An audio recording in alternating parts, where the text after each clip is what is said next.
Sukuna versus Gojo, ये तो jujutsu Kaisen universe के अनमोल रत्न है और हमारे दिमाग में एक सवाल आता है कि अगर इन दोनों की लड़ाई हो जाए तो कौन जीतेगा। मैंने काफी रिसर्च करके एक एस्टिमेट बनाया है और आप जो सोच रहे हो ना जीतेगा, शायद वो इस लड़ाई को ना जीते। तो इस वीडियो को पूरा देखना, वरना आधा अधूरा देखोगे तो बोलोगे क्या बकवास कर रहा है। पूरा देखोगे तो अच्छे समझ जाओगे।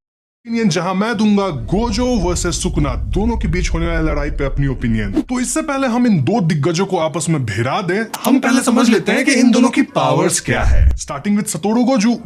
गोजो इस मॉडर्न जुजुत्सु यूनिवर्स का सबसे पावरफुल सॉर्सरर है और ऐसा कहा जाता है कि जब गोजो का जन्म हुआ था तो यूनिवर्स में जो कर्स, स्पिरिट और सॉर्सरर्स का बैलेंस था ना, वो थोड़ा सा बिगड़ गया। अब बिगड़ने से मेरा मतलब है कि सॉर्सरर और कर्स्ड स्पिरिट्स के बीच जो लड़ाई चलती रहती है वो हमेशा काइंड ऑफ बैलेंस रहती है, लेकिन गोजो के आने से अब सॉर्सरर्स का पलड़ा भारी है। गोजो के पास 6 आइज की तो टेक्निक है ही जिसे उसने इनहेरिट किया है, साथ ही साथ उसके पास लिमिटलेस की भी टेक्निक है। आई मीन ऐसा 100 साल में, और कई लोग तो बोलते हैं 400 साल में होता है जब कोई सॉर्सरर इन दोनों टेक्निक के साथ जन्म लेता है। अब आप सोच रहे होंगे कि इससे हमें क्या, हमें तो पता ही नहीं 6 आइज क्या है या लिमिटलेस क्या है, तो मेरा क्या लेना देना। धैर्य रखो, सब बताता हूँ एक एक करके। अबे जल्दी बोल, कल सुबह पनवेल निकलना। तो लिमिटलेस एक ऐसी टेक्निक है जिससे अपने आसपास के सराउंडिंग को एटॉमिक लेवल पे मैनिपुलेट किया जा सकता है, जिससे इन्फिनिटी टेक्निक आता है। इन्फिनिटी से गोजो अपने आसपास एक ऐसा डिस्टेंस और वी कैन से बैरियर बना सकता है जिससे उसका ओपोनेंट उसे छू भी नहीं सकता। तो ऐसे भैया आप गोजो को हर्ट कैसे करोगे? ऑलमोस्ट इम्पॉसिबल है। अब इन्फिनिटी को और भी पावरफुल बनाता है गोजो का 6 आइज टेक्निक। हाँ, इसकी मदद से वो कर्स्ड एनर्जीज को फील कर पाता है। तो ऐसे में अगर आप सोच रहे हो छुप के उसके ऊपर कर्स्ड एनर्जी से अटैक कर देंगे, तो ऐसा नहीं होगा, क्योंकि 6 आइज से वो उसे फील कर लेगा और ऑटोमेटिक उसका इन्फिनिटी एक्टिवेट हो जाएगा। अब ये तो पावर सुन के आपको लग रहा होगा कि भैया गोजो तो ओपी है, लेकिन धैर्य रखो, अभी तो बस शुरुआत है। तो गोजो के पास लैप्स ब्लू टेक्निक भी है, जिसकी मदद से वो काइंड ऑफ एक ब्लैक होल क्रिएट कर सकता है अपनी कर्स्ड एनर्जी को यूज करके। इस ब्लैक होल के अंदर इंसान या फिर ऑब्जेक्ट्स दोनों खींचे चले जा सकते हैं और उनका वहां क्या होगा, उनके चीथड़े उड़ जाएंगे। Now there's also reversal red, जो कि ब्लू का ठीक उल्टा है। यहाँ पे रिपेल हो जाता है, अंदर नहीं खींचता, बाहर फेंकता है। अब ये जो रिपेलिंग है वो बहुत ज्यादा स्ट्रॉन्ग हो सकता है, और क्योंकि हमारा गोजो ओपी है तो वो क्या करता है, वो ब्लू और रेड दोनों को कंबाइन कर सकता है। जी हाँ, इस अटैक को हम हॉलो पर्पल कह सकते हैं, और इस अटैक की मदद से गोजो बड़े से बड़े सॉर्सरर्स को सिर्फ एक हिट में खत्म कर सकता है। इस सब के अलावा कुछ और स्ट्रॉन्ग पावर्स जैसे कि black flash, reversed curse technique जिससे वो अपने लिम्स वगैरह को एकदम रीजनरेट कर सकता है, एंड देन कुछ छोटी मोटी इधर उधर की पावर्स तो गोजो के पास है ही। अब क्योंकि ये एनिमे वर्ल्ड है तो यहाँ कैरेक्टर्स के पास ज्यादा strength, reflexes, speed, combat abilities ये सब तो होगी, तो वो सब आप रखो कि सबके पास है। मैं क्या करूं, फिर जॉब छोड़ दूं? अब इन सब के अलावा एक और बहुत ही इंपॉर्टेंट पावर है गोजो के पास, वो है चैनल को सब्सक्राइब कर देने का। जी हाँ, आप लोग नहीं करते हो, लेकिन आपके पास भी वो पावर है, ट्राई करके देखो, कर सकते हो। आई नो बहुत गंदा प्लग था, लेकिन क्या यार, करना पड़ता है ग्रोथ के लिए, अभी बहुत इनिशियल स्टेज है ना, तो माफ करना। एनीवेज, तो अब आप समझ गए होंगे कि गोजो को सबसे पावरफुल सॉर्सरर क्यों कहा जाता है। आई मीन इस बंदे को हराना ऑलमोस्ट इम्पॉसिबल है, जब टच ही नहीं कर पाओगे तो हराओगे कैसे। तो अब जबकि हम गोजो के पावर्स को जान चुके हैं, चलिए हम सुकुना के पावर्स पे भी नजर डालते हैं। तो सुकुना की इनेट टेक्निक्स है डिसमेंटल एंड क्लीव। अब ये दोनों जो है एक तरह की स्लैशिंग टेक्निक है, जहां डिसमेंटल की मदद से सुकुना कर्स्ड स्पिरिट्स को एक ही वॉर में या फिर बहुत ही आसानी से खत्म कर सकता है। वहीं क्लीव डिसमेंटल से थोड़ा अलग है, क्योंकि यहाँ क्या होता है कि सुकुना जिस पे भी अटैक करता है, उसका क्लीव जो शॉट है वो अपने हिसाब से पावर को चेंज करता है। यानी कि अगर ओपोनेंट बहुत पावरफुल होगा तो उसका क्लीव अटैक भी उतना ही पावरफुल हो जाएगा, अगर ओपोनेंट वीक है तो क्लीव अटैक भी वीक होगा। तो बहुत ही स्मार्ट मूव है। इसके अलावा सुकुना के पास फायर को मैनिपुलेट करने की भी एबिलिटीज है, जो कि लॉन्ग रेंज अटैक्स में काफी हेल्पफुल होती है। नाउ सुकुना का रिवर्स कर्स टेक्निक बहुत ही ज्यादा स्ट्रॉन्ग है, जिसकी मदद से वो अपना कोई भी बॉडी पार्ट सेकंड्स में रीजनरेट कर पाता है। और क्योंकि सुकुना के पास बहुत सारी कर्स एनर्जी है, तो हम कह सकते हैं कि सुकुना काइंड ऑफ इंडिस्ट्रक्टिबल है। जुजुत्सु के गोल्डन एरा यानी हायन एरा में कई सॉर्सरर्स मिलकर सुकुना से लड़े थे और उसकी 20 उंगलियों को काट कर अलग अलग रख दिए थे। ये सारी उंगलियां खुद में इतनी स्ट्रॉन्ग कर्स को होल्ड करती है कि इनको डिस्ट्रॉय कर पाना ऑलमोस्ट इम्पॉसिबल है। Even for Gojo. अब गोजो की तरह ही सुकुना के पास भी वो एनिमे वाली एबिलिटीज सब हैं ही, जैसे कि strength, speed, combat skills, tactical skills और वो जो सब होता है वो सब जोड़ दो सब। इसके अलावा सुकुना किंग ऑफ कर्सेस कहा जाता था क्योंकि अपने वो फुल फॉर्म यानी कि 20 फिंगर्स के साथ बहुत ही ज्यादा पावरफुल हो सकता है। तो अब जबकि आप गोजो और सुकुना दोनों की एबिलिटीज को समझ गए हैं तो कहीं ना कहीं आपके मन में एक थॉट आ रहा होगा कि गोजो की एबिलिटीज कहीं ना कहीं सुकुना से बेटर है। और ये सोच आपकी गलत भी नहीं होगी क्योंकि हाँ, गोजो थोड़ा ज्यादा ओपी लग रहा है। तो ऐसे में जब इन दोनों की लड़ाई होगी तो वो सदियों तक चलती रहेगी and it would be just like an unstoppable force meets N immovable object. बस डिफरेंस ये है कि यहाँ ये दोनों ही अनस्टॉपेबल फोर्स भी है और इमूवेबल ऑब्जेक्ट भी है। मतलब गोजो को आप अटैक ही नहीं कर सकते, उसको टच ही नहीं कर सकते। सुकुना को आप मारोगे तो वो रीजनरेट कर लेगा, फिर गोजो सुकुना को मारेगा, वो मतलब चलते रहेगी लड़ाई यार। अब एनिमे और मांगा में एक जोगो नाम का कैरेक्टर है जो कि स्पेशल ग्रेड कर्स स्पिरिट है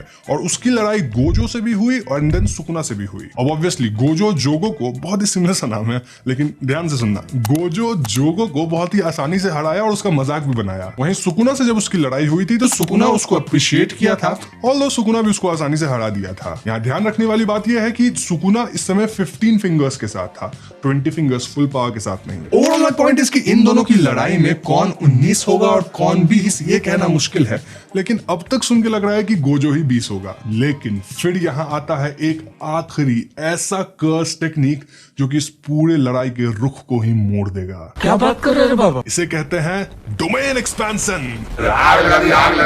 डोमेन एक्सपेंशन एक ऐसी कर्स्ड बैरियर टेक्निक है जिसका इस्तेमाल सिर्फ गिने चुने सॉर्सरर्स ही कर सकते हैं और जो कर सकते हैं उनके लिए भी बहुत कठिन होता है क्योंकि इसमें बहुत ज्यादा कर्स्ड एनर्जी आपका यूज हो जाता है। कहा जाता है कि स्पेशल ग्रेड सॉर्सरर्स भी इसका इस्तेमाल दिन में एक ही बार कर पाएंगे क्योंकि वो ड्रेन आउट हो जाएंगे कर्स्ड एनर्जी से।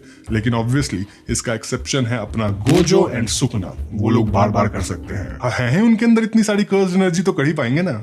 अब डोमेन एक्सपेंशन में होता यह है कि सॉर्सरर एक अलग सा स्पेस बना लेता है अपने अराउंड जिसमें वो दूसरे सॉर्सरर को ट्रैप कर सकता है। स्पेस या बैरियर के अंदर जो सॉर्सरर बनाया होता है स्पेस को, उसकी एबिलिटीज चरम सीमा पे होती है और इस बैरियर को अंदर से तोड़ा नहीं जा सकता। यहाँ गोजो का इन्फिनिटी, लिमिटलेस वो सब है ना एबिलिटी जिससे कोई उसे टच नहीं कर सकता, कुछ काम नहीं करेगा, यानी बेसिकली वो अटैक से बच नहीं सकता। अब डोमेन एक्सपेंशन में अटैक से बचने के कुछ इनफॉर्मल तरीके हैं जैसे कि कर्स ब्लास्ट इत्यादि, लेकिन इसका एक श्योर शॉट तरीका सिर्फ है कि अगर कोई बाहर से डोमेन को खत्म कर दे। ऐसा कहा जाता है कि जितना स्ट्रॉन्ग डोमेन अंदर से होगा उतना ही कमजोर बाहर से होगा, लेकिन ऐसा नहीं है कि कोई भी बाहर से खत्म कर देगा। उसके लिए मुझे लगता है स्पेशल ग्रेड तो लगेगा ना। ऑब्वियसली गोजो और सुकुना दोनों के पास अपना अपना डोमेन एक्सपेंशन है। गोजो का डोमेन एक्सपेंशन है अनलिमिटेड वॉइड जो कि बहुत ही स्ट्रॉन्ग डोमेन एक्सपेंशन है और इसमें गोजो करता क्या है कि वो अपने ओपोनेंट के अंदर इतनी सारी डेटा को फीड कर देता है, मतलब इन्फिनिटी का उसका बहुत सारा चीज फीड होता है कि उसका दिमाग प्रोसेस ही नहीं कर पाता इतनी सारी बातों को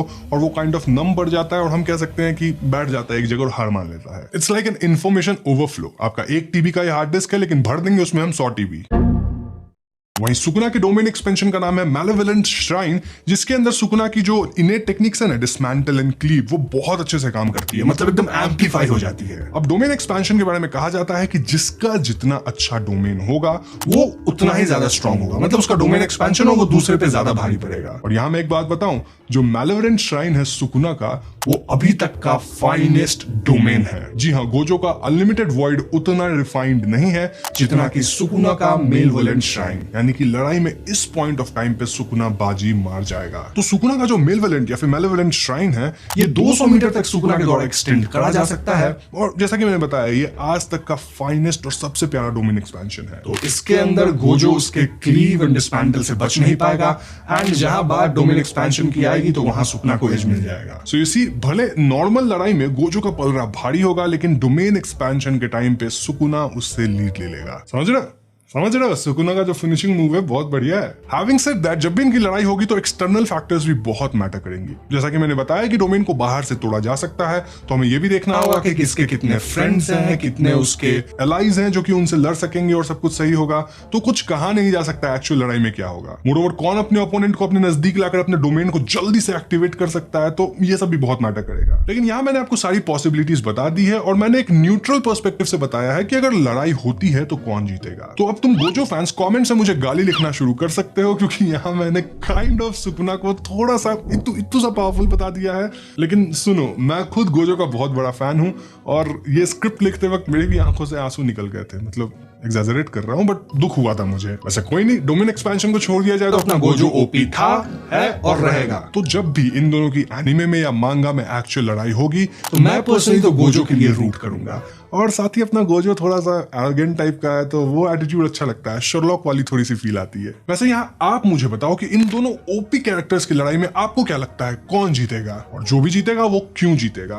वेल, कम्युनियन खुला है, वहां जाओ, अपनी ओपिनियन हमें बता दो। पता है ना, कमेंट्स को कम्युनियन बोलते हैं क्योंकि वहां आपकी ओपिनियन चलती है। हर बार बताना पड़ेगा क्या? समझ जाओ अब तक। और वीडियो पसंद आए तो लाइक और शेयर करना। I will see you guys in the next one. Peace out. दबा के लाइक और शेयर ठोक दीजिए, 5000 लौटे दिख जाना चाहिए।